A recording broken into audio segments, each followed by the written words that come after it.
சிறுவன் மற்றும் யானை. அகன்ற காடின் விளிம்பில் அமைந்திருந்த அமைதியான ஒரு கிராமத்தில் ஆர்லோ என்ற சிறுவன் வாழ்ந்தான். மற்ற பிள்ளைகள் போல இல்லாமல் ஆர்லோ அமைதியானவனும் சிந்தனையோடு இருப்பவனும் இயற்கையின் ஒலிகளை கேட்க விரும்பும் ஒருவனாக இருந்தான். கிராமத்தார் அவனை கனவு கொண்ட பையன் என்று கிண்டலிட்டனர். ஆனால் ஆர்லோவில்லை. அவனுக்குத் தெரியும், இந்த காட்டில் கண்டுபிடிக்கப்பட வேண்டிய ரகசியங்கள் இருந்தன. ஒரு பிற்பகல் ஒரு வண்ணப்பறவையை துரத்துச் சென்று கொண்டிருந்தபோது ஆர்லோ மிகவும் ஆழமாக காடுக்குள் சென்று விட்டான். திரும்பி பார்த்தபோது கிராமம் காணாமல் போய்விட்டது. அவன் தவறிவிட்டான். காடு உயிரோட்டமாயிருந்தது.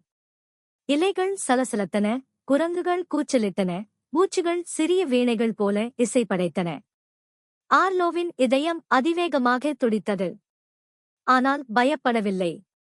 பதட்டமடையாமல் அவன் கேட்கத் தொடங்கினான். தாத்தா ஒருமுறை சொன்னது ஞாபகம் வந்தது. காடு பேசும். அதை கேட்பவர்களுக்கு மட்டும் ஹூ. அவன் ஒரு மரத்தின் கீழ் அமைதியாக அமர்ந்தான். அப்போது ஒரு கிளி கீழே வந்து கத்தியது. அதன் பிறகு கிளையிலிருந்து கிளைக்கு குதித்தது, என்னவோ அவனைப் பின்தொடரச் சொல்வது போல். ஆர்லோ கிளியை பின்தொடர்ந்தான். அந்த பயணத்தில் ஒரு அச்சத்தில் உள்ள யானைக்குட்டி சேற்றில் சிக்கிக் கிடந்தது. ஆர்லோ மெதுவாகச் சேற்றைத் தள்ளி யானையை வெளியில் இழுத்தான். அந்த நன்றி கொள்ளும் யானை மகிழ்ச்சியாக யானை குரல் எழுப்பி அவனுடன் பயணத்தில் சேர்ந்தது.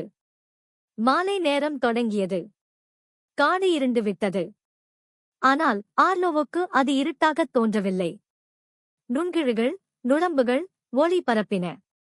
யானைக்குட்டி அவனை சிக்கலான கொடிகள் மற்றும் ஓடைகள் வழியே வழிநடத்தியது. நீண்ட நடைக்குப் பிறகு மரங்கள் ஒதுங்கி கிராமத்தின் விளிம்பு தெரிந்தது. ஆர்லோ திரும்பி தனது விலங்கு நண்பர்களுக்கு நன்றி சொல்ல நினைத்தான். ஆனால் அவர்கள் எல்லோரும் நிழலில் மறைந்து விட்டனர். கேட்கக்கூடிய ஒலி மட்டும் மீதமிருந்தது, இலைகள் சலசலக்கும் ஒலி மற்றும் தூரத்தில் யானையின் ஓசை. அந்த நாளுக்குப் பிறகு யாரும் ஆர்லோவை கனவுக்குயிர் என்று அழைக்கவில்லை. அவர்கள் அவனை காட்டின் மோன தூதர் என்று அழைத்தனர். கேட்பதும் உதவுவதும் காட்டின் குரலை அனுசரித்து வீடு திரும்பிய சிறுவன்.